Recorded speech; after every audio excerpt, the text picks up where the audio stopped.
Hello and welcome to my channel. So last week I got word that Keke Palmer had a new show coming out on her network, KTV. I did not know she had a network. I was like, is it streaming on Roku? Where's your network, girl? Turns out her network is her YouTube channel. And if you go, you can click on like oldest videos and see videos from Keke from 15 years ago. Like she was still Akila from Akila and the Bee when she started this YouTube channel, and just over time she has turned it into a network, which I think is the same thing like Issa Rae did, Kev on Stage did, and I support that idea, right? Let's have our own companies, champion Black writers, champion whatever. Let's do our own stuff instead of asking like the major studios to do it for us. I'd really like to see, I know Issa Rae has Hooray Media. I'd really like to see someone with her eye, I'm specifically talking about Issa's eye, compete at the level of like a Tyler Perry. You know, we've got Tyler Perry films. He makes so much money. He gives so much to his actors, etc., but the product isn't always that great. I'd like to see somebody with a confirmed good product have the same resources and the same ability in Hollywood. But they tell me Hollywood is dying, so never mind. Anyway, back to Keke. So I found out Keke had her own network because people were talking about a show that she has on that network, on that channel, called Southern Fried Rice. And the show centers the experience of a Korean woman who was raised around Black people who goes to an HBCU. The show was written by a Black woman who considers herself mixed race and has been very, very clear about that. People were saying she's like the I know Black, I Dominican, I know Black, I Dominican. There's apparently a group of or a certain type of Dominican person who refuses to acknowledge their Black ancestry, and really that phrase, I know Black, I Dominican, is used to describe a person who does not want you to think of them as Black for whatever reason. And this particular author or producer of the show, the writer of the show, is one of those people. She's very interested. Apparently, she has Asian ancestry. She's very interested in finding Asian friends. A couple years ago, she was writing about it all on Twitter. She was letting people know what her background was. So this is her. That's who she is. And she comes up with this show. And apparently the show is not new. It came out a couple years ago, but then Keke took it and said, I'm going to put it on my network. And from the second it popped on her network, which again, I didn't know existed until last week, it made a splash, and Keke got a lot of backlash for the show. And before we get into the backlash she got, I want to talk for a second about the year that she's kind of having, the year that she's having when it comes to her understanding her target audience and what her target audience needs. So Keke is a Black actress, and while she has made forays into white media, and while you might have white people that know who she is, so I don't think Keke qualifies as like Black famous. I would say someone like Boris Kojo, who else? Tyler Lepley. There's a lot of actresses and actors who we consider to be just Black famous. Like they haven't fully crossed over yet to doing things in white media and having pop culture status in that way. Tracee Ellis Ross is somebody who's crossed over. I would even say, who else? That's not the point of this. Let's not get there. But Keke, I think, is someone who's been around for so long. I think most white people would know who she is. I mean, she had a show on Nickelodeon, for crying out loud. But because she's a Black actress, she's successful, and most of her movies, have been like wholesome movies that haven't made Black people look bad. A lot of her support comes from the Black community. Now, she did take a hit. Her profile took a hit. Her reputation took a hit a couple years ago when she was going through what she was going through with her baby daddy. That took a hit. But for the most part, Keke is somebody that the Black community respects and protects. And I would go so far as to say most of the 1 million subscribers that she has on KTV are Black people, probably about 99%. That being said, and most of those people probably too are women. That being said, Keke has made some interesting steps or missteps when it comes to who she decides to interview and who she decides to stick up for. Most notably, her choice to interview Jonathan Majors. She had put out that she was going to have him on her show. I think it was this year. And she had to take down that announcement and take down that offer when her target audience got a hold of it. And I'm going to go ahead and say her target audience is a majority Black people and specifically Black women. When there was word put out that Keke was going to be talking to Jonathan Majors on her podcast, that episode was pulled and the announcement was pulled off of her IG. It seemed like it was very clear to her that you are very protected, you are very loved, but don't piss off your target audience. That's what it seemed like, right? Then a couple weeks ago, she did an interview with Offset. And again, I know me, I was like, okay, this isn't even about like Black versus white or you being a Black, whatever. Offset admittedly cheated on Cardi B throughout their entire relationship. He has said such hurtful things about her and women who have kids and are still like, he's not a good dude. What are you doing?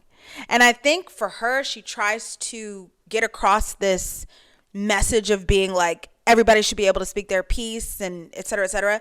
But should men that cause harm be allowed to speak their piece?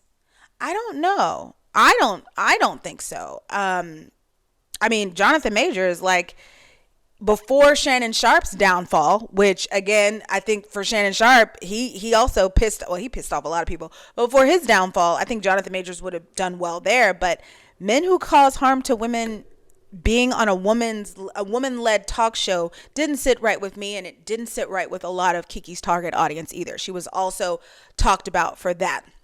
Now, there's been other stuff in the past, like her opinion of R. Kelly and there's a lot.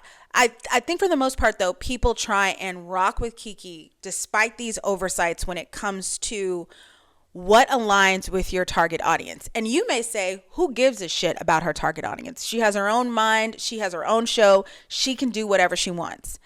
And to that, I would say, you probably don't work in the media, do you? You probably don't work. You probably just sit at home behind a keyboard and type what you want in the comment section, right? I'm going to tell you this. Anything and everything that we do to earn money, to participate in society, you have an audience that's going to be watching you, that's going to need to give you positive feedback for you to move forward. If I work in a grocery store, I'm going to need to be able to scan things appropriately at an appropriate pace so I can keep my job. Right? I'm going to need to please the customer. If I work in a restaurant or if I have a restaurant, the food's going to need to be good for the customers. If I teach at a school, the kids are going to need to learn in order for me to be seen as a success. And if you're in the media, you have to give a shit about what your audience wants to see.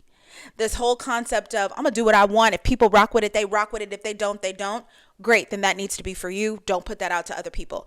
Record that, keep that in your home. But if you're trying to build an audience and be seen as a reputable and responsible and respectable media contributor, you have to care about what your audience wants to see. You have to care. You may not want to care, but then you're going to watch yourself fail. Even me, like as a social media person, I have a very small realm of impact and influence. But it could have been a little bigger if I played into what my audience, people that subscribe to my channel, what they really wanted to see. It's very clear when you go and you look at my channel, certain videos have really high views and certain don't. If I want to succeed, I have to abide by my personal rule of one for me, one for thee. I have to show my audience that I care about what I want them to see what they want to see, if they're going to watch my channel, if I want to be successful. And as a producer, director, studio head, whoever she wants to be, Keke has to care about her target audience. And who is her target audience? Well, it would seem Black people, most specifically Black women. And so when this show, Southern Fried Rice, came out, the outcry came from her target audience. And there was a lot of conversation about representation. Why this story? Why now?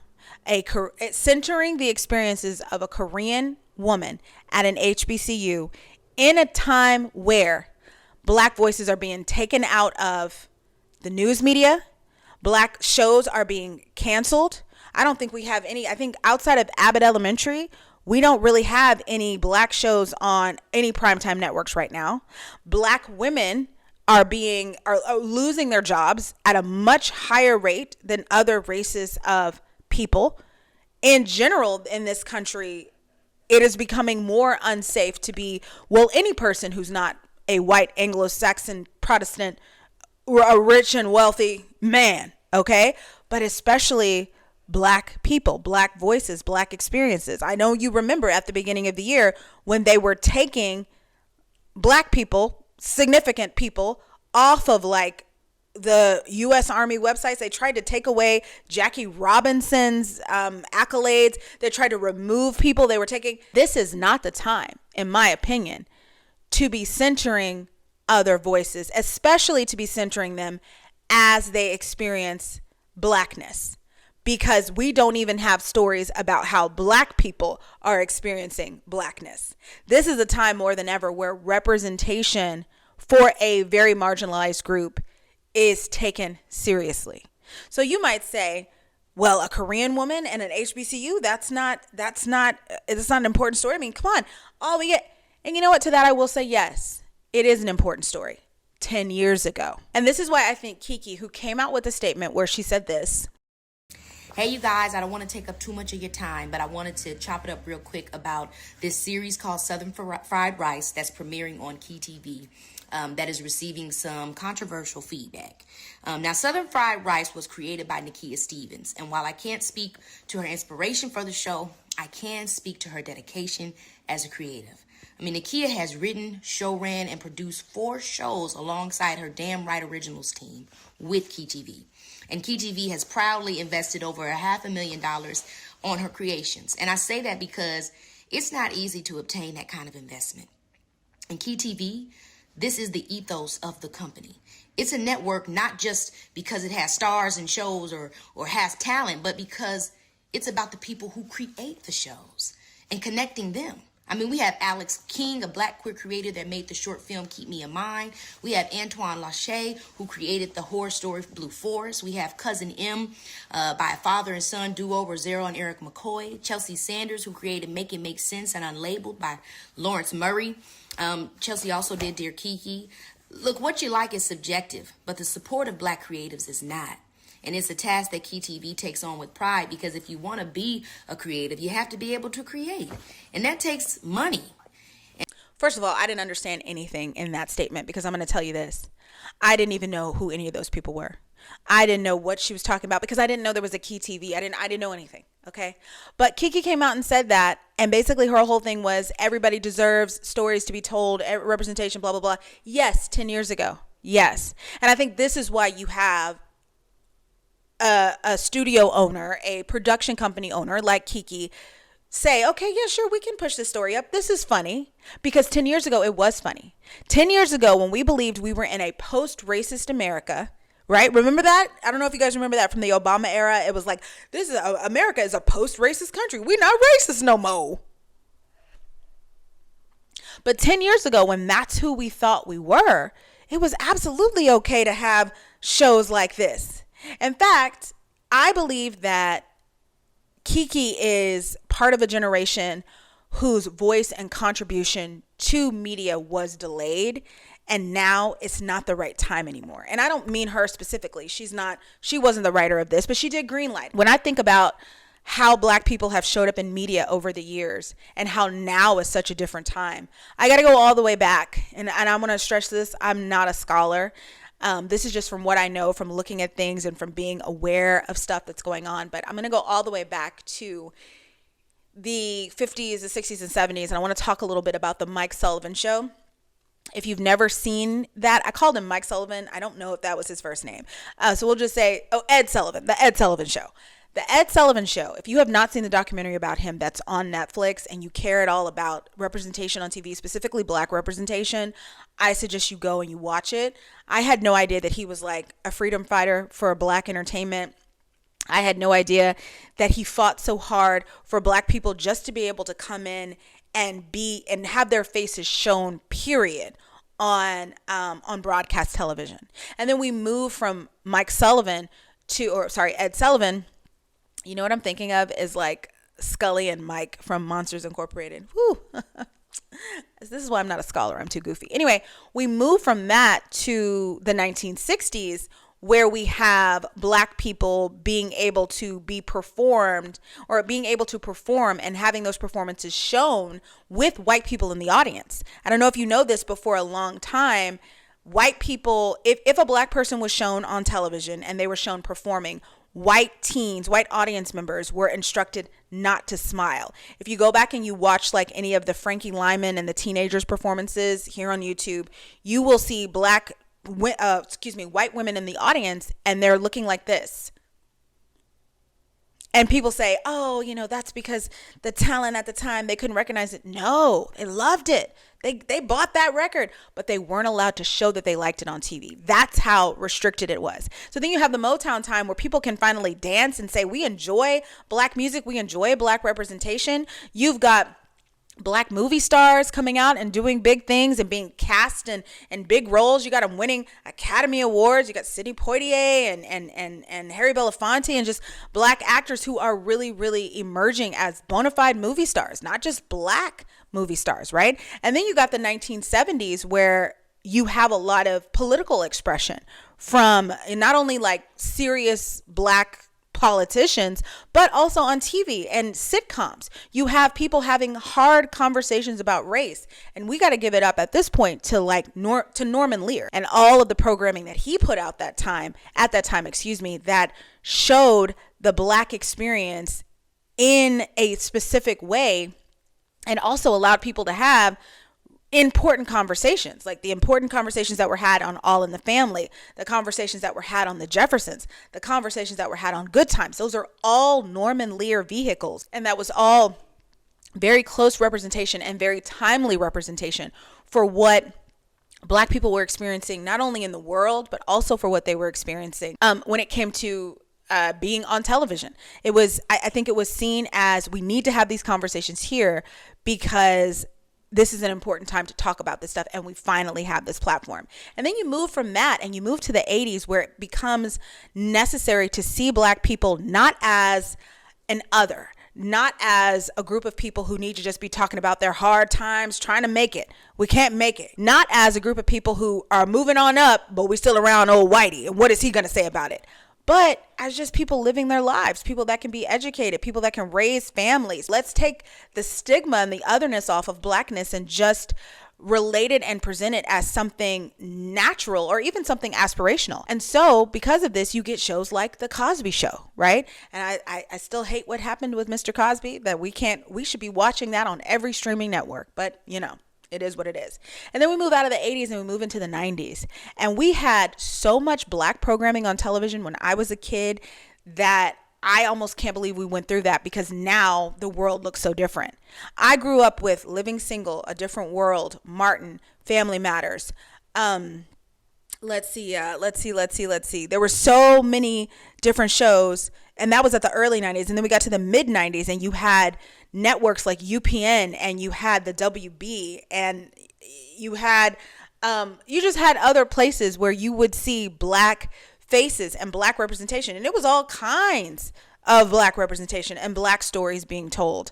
And then you get to the 2010s and the late 2000s, and this is an interesting time for me, because this is when millennials, my generation, were growing up, and I believe we wanted to talk about race, and were willing to talk about it in different ways. We wanted to see different things, and that's when you have the work of Issa Rae, you have the work of Donald Glover, and the stuff that he did on Atlanta, and you have the different things that came together, and the different themes and the different things that were allowed, and the different types of jokes. It was okay to laugh about the very concept of living in a post-racial society. It was okay to make racial jokes.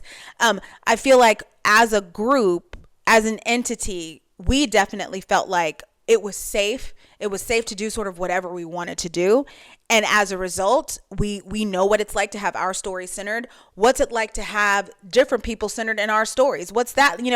that was definitely a time of taking many more risks because it was coming at the tail end of so many years of positive building when it came to black representation in Hollywood and black representation on television. But now you have 2025. And this is what people were bringing up. And I don't know if this is true or not. I'm just saying this was part of the conversation. You want to talk about all of the different programs and things that benefited black people and made some of the realities of those black characters we loved on Living Single, Cosby Show, The Jeffersons, made those things possible. You have conversations about them getting pulled back. So first we had DEI, right? The DEI programs that burst up after 2020. That I think in some ways were always there, but really after 2020, when society was like, we will do better by you black people. We will not forget. And not just black people, right? You know, DEI, I think people said the main recipient of DEI was white women. But anyway, you have those programs rolled back.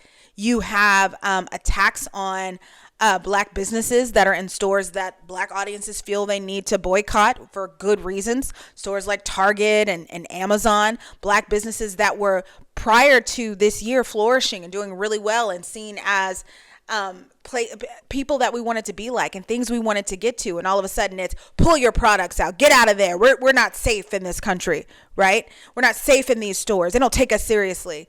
You have black newscasters getting fired from their jobs, like what was her name? Joy Reid, right at the beginning of the year. You have people being taken off air. There was a guy who made a video about all of his black coworkers at CBS being pulled.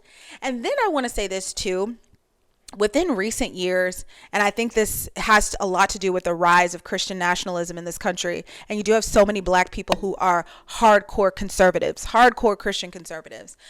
In fact, I'll just say this really quickly. One of the reasons why I haven't started my YouTube channel yet, my astrology channel, it's not only because it's a lot of work, but also because I really don't want to have to go toe to toe with anyone in my comments. And I know they'll do it because they do it, calling me demonic, calling me whatever. I don't want to hear about it. It's one of the reasons why I don't talk about certain things online, because I'm like, oh God, I'm going to have to go toe to toe with it. Oh God. We're very conservative people, very conservative. And I think I started seeing within the past few years a lot of that conservatism on display, whether it was when Beyonce came out with Renaissance and all of a sudden she was one of the 12 horsemen of the apocalypse and her horse was representative of what is the word? What is the book? Revelations, and she's a demon and this and that. Whether it was, there's been a lot of things, but I think I'm really seeing something that ties into the show, the Keke, the Southern Fried Rice, and it's black people denouncing their D9 organizations, calling them demonic, calling them, anti-God, saying that they are not, just basically denouncing a huge part of the very culture that is HBCUs. And then you had the political attack on HBCUs that happened a couple weeks ago, or last week, was it? There was some shooting around Howard. But even before that, you had that attack happen when the conservative podcaster was killed. People immediately were like, we're going to attack these black HBCUs. Why? So I'm basically saying it's no longer the 2010s. It's no longer a time where black people feel safe. I know me I don't feel safe. I wonder what next year is going to look like. And it's no longer a time where we can afford to be willy-nilly about who has a seat at our table when it comes to representation. And I'm going to say this. I didn't say it earlier, but I'm going to say it now. One of the programs that was pulled, or a lot of the programs that were pulled from some Ivy League universities, had to deal with affirmative action. And there have been conversations about how the Asian community worked in tandem with conservative white political groups to take a hold of those programs, because they felt like there were black people who were getting admitted without the right qualifications, just because of the color of their skin. And they wanted to make sure things were level. Now, I don't know if that's true. That's something that I'm hearing about. But what I will say is people have been bringing up a great point with this show, which is at a time where where any person that's not a white Anglo-Saxon Protestant male is being attacked. Black people are once again really going through it in this country. Our stories aren't necessarily being centered by anyone, and I don't think our stories would ever be centered by an Asian producer or an Asian writer or an Asian production company owner. I don't see that happening. And one thing that gets me about the Black experience in this country is we're always expected to create a seat at our table, but who's creating a place for us? And for a long time, it seemed that people were, but that's not now. Now is not now. And I think, like I said earlier, Keke is a part of a big generation of people who do have a delayed voice. Maybe they had a vision that would have worked years ago. But now that it's so clear that people don't even want us at our own tables anymore, why are we centering a story of someone who is experiencing Black culture like they are a visitor to some sort of amusement park? And again, like I said, I'm not a person to ever say, oh, this story is more important or that story, etc.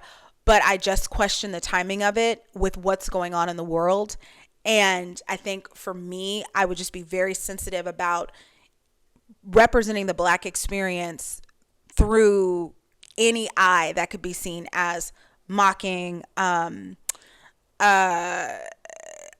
it. I just don't think that now is the time. And so, yeah, that's how I felt when the conversation came up. That's why I felt the pushback was so real. I was just like, nobody wants this. Not now. A couple years ago, yes. A couple years ago, when we thought we were just living in a post-racist society and everything was, yes, bring it on. But now, let's conserve the spaces, conserve the voices, make sure we're presenting things that actually really need to be presented, and make sure that we're working with people who respect and honor Black culture. I think that's another big thing, with all the diaspora wars and everything that's been going on the past year. Black Americans don't have culture, et cetera, et cetera. That's not, you want to work with people who understand that we do have a culture. We have a very powerful culture. And we deserve to still be seen in positive ways, even though there are things that are going on the way they're going on in this country. I want to use another example real quick about making sure you know what your target audience wants and actually giving a damn before you put out a product. And you guys may not like what I'm going to say, but I'm going to say it anyway because I know my target audience enough to know you'll know what I'm talking about. And when I say my target audience, I'm talking about when I look at my statistics and my demographics for this channel, who's mostly watching, who's mostly messaging me, what other channels they watch. I realize there could be a lot of people sitting at this table, but I'm looking at the majority and crafting my message therein because that's smart marketing. That's smart channeling. That is a smart way to do things. I want to talk really quickly about the career of Tyla. So you guys probably know Tyla. She came up maybe about 2 or 3 years ago. She had so many songs that continued to go viral. And I remember when I first saw her do that water dance, I was like, oh my God, I have got to go. Where is she from? Okay, South Africa. I've got to go. I've got to take a class. I have got to learn to move. She reminded me almost of what happened here in America when Shakira came out with pop songs for the radio. So about 2005 with La Tortura. Oh my God. Not only can I not eat tamales, you wouldn't understand that if you haven't been watching my Love Unsolved series, but I can't say tortura, La Tortura, the torture. It was a song she had with Alejandro Sanz. I'm sorry, I'm from Texas as well. So Alejandro Sanz. There we go. She had a song with him and it was hot. I remember that video and I remember trying to move my weight, do that little belly dancing thing. I think Shakira is, she's Colombian and she's also Lebanese. So she's actually mixed race, but of course she speaks in Spanish, but she does a lot of like belly dancing, which is more Middle East, more Lebanese. Am I right? I think I'm right.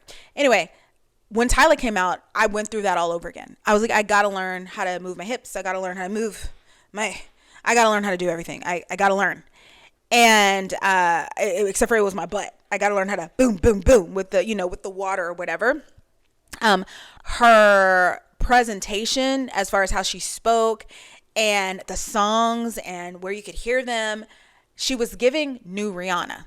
Honestly, if I'm being real, I was like, oh, okay, this is going to be our next queen of like this kind of vibe. She seemed to be moving so fast. Like, she literally went from I made a song with a guy to I think she performed at Coachella to I'm at the Met Gala. Like, Tyla had such a brilliant push to start, right? Then there was the whole debacle with how she defines her race. Now, this goes this is just such an interesting situation because there's a lot that can be talked about here as far as intracultural communication, but what can't be ignored is that the majority of Tyla's audience that she was trying to pitch herself to, the people that would have put her on a pedestal, that would have crowned her the new Rihanna. I mean, honestly, I feel like if things had gone different with this particular topic, we would no longer be asking, well, you might have some diehard Rihanna fans that were like, girl, when's the album? I personally think she became a billionaire. She wants to have her babies. Let her do what it do. But you wouldn't be asking. Tyla would be on world tours right now, in my opinion, if this hadn't happened. And if you don't know what happened, in South Africa, mixed race is referred to as colored. In America, it's a racial slur. And there's no way you're going to be able to cross that. Like, you're not going to be able to there's no way you're going to be able to make that work. My point is that when Tyla came over and she was doing interviews and people were like, okay, so as a black artist, and she was like, I'm colored. There is no way that would have played out any differently with the target audience of Black Americans. There is no way. And I also think, even though it's perfectly, like, she can define herself however she wants, it reminds me of Tiger Woods saying, I'm Kabbalah Asian. I'm a lot of different races. But it's just one of those things where, hey, if you using that word is incredibly offensive here. Is there anything else you can say? I'm mixed race. I'm this. I'm that. Because in order to be fully accepted here, you're going to have to not say that, because here it's a racial slur. Well, I'm not from here. I'm from. But what is your target audience? And once again, I go back to, if you work in a store, you need to make sure you're nice to the customer. You have a restaurant, you need to make sure the food is what people ordered. If you come over and you're pitching yourself to a particular audience, you need to make sure that the word you're using, while it might be okay in your home country, is not a racial slur, which it is here in America. And I want to say this too, with other countries, they don't play about Black people, right? So what is his name? John Boyega talked about this when he was in Star Wars. He talked about posters that he was on. When they sent it over to China, he gets taken off of them. He can't have front billing, because in China, they're not putting a Black man on a poster like that. They had to take him off for the marketing. Other people have talked about how in other countries, when they have an album come out or something, here in America, if it's a woman, her midriff might be showing, maybe some cleavage. You send it over to a more conservative country, cover that up. Cover that up. There are those cultural exchanges that from one culture to the next can make or break you. And it's just so sad to me, because Tyla's biggest audience stood to be Black Americans, Black people here in America. Now, of course, we're not the only people. Of course, like I checked on her the other day. She still has a lot of followers on TikTok. But I looked at her comments and people were like, why are you shadow banned? I'm not seeing your stuff. What's going on? And I was a little sad, because I was like, it shouldn't have been like this. She should have had a huge career. But when you don't go along with the vibes of your target audience and you refuse, you're like, hey, I'm going to be myself. It is what it is. They reserve the right to also be themselves. And I think she came out with an album earlier this year and it sold nothing. You have a girl that went from, she had such a big year. Grammy. I think she won a Grammy already. To now, you don't see her videos on social. Her songs don't trend. And I believe that the core of that disconnect was her relationship with her main target audience. You can talk about Black Americans all you want, but our voices are loud, our dollars are loud, our perception is loud. And while I can respect all day what you're called in your home country, if when you come over here, you insist on being called that and it's a racial slur here, we're going to have a problem. They're going to not want to talk to you anymore. You're going to not do interviews anymore. because they're not, I mean, that is a huge thing, that intracultural communication. And I think a lot of that could have been bypassed by just saying, hey, in America, we say that over here, but you're going to America, you're pitching yourself. So here's what you need to do. In America, you say, I'm mixed race. And if they press, oh, you're black, I'm mixed race. I know I'm mixed race. And even then, say it one time. Don't rub it in, because then people are going to start thinking that you have an issue with being black, even though you don't. But that's the vibe. But I don't want to do that. I want to be myself. Okay, do what you want. But what your target audience wants matters. And just to bring it back to Keke, you know, she came and she made that speech about all of her producers and writers, etc. I didn't know any of them. I didn't know what she was talking about. But for that, I will say, I think it's so great that you want to give people a place and you want to give them a voice. That's wonderful. What does your target audience want? Think about that first. That's going to matter first. And then we can say, okay, we're going to represent And right now, representation and stories told about Black people, there's such a thirst for good, solid ones in the era that we're in now, that it was a very tricky and unwise move to center that story particularly. And I want to also say that remember Aquafina a couple years ago? Remember how popular she was in the 2010s? Oh, this Asian girl who talks like a Black girl and her name is Aquafina. Boy. Didn't that, I mean, as popular as that phase was, it absolutely faded away. And I think you have to know, time and place. And I think this was the wrong time for Southern fried rice. Maybe a couple years ago, maybe, but now, Anyway, I just wanted to give my input on that because I saw the conversation coming up, and I just questioned. I didn't have so much of a problem I just questioned it. And I wondered why people don't just play to their target audience. Like, just play to what the people want. And I know sometimes it comes from you not being comfortable with that. I can attest to that. But if you want to be successful, you do have to sometimes say, okay, let me meet them in the middle, right? And where this is concerned, if you're so passionate about uplifting the voices of Black writers and authors, was there nobody else that you could have talked to? Was there no other story that you could have told? And I went and I checked, and I was like, all of those conversations didn't even result in really high views for your videos. So I just wonder, like, what was the point there? I don't think it was very well thought out. Anyway, that is all for this video. As always, thank you for watching.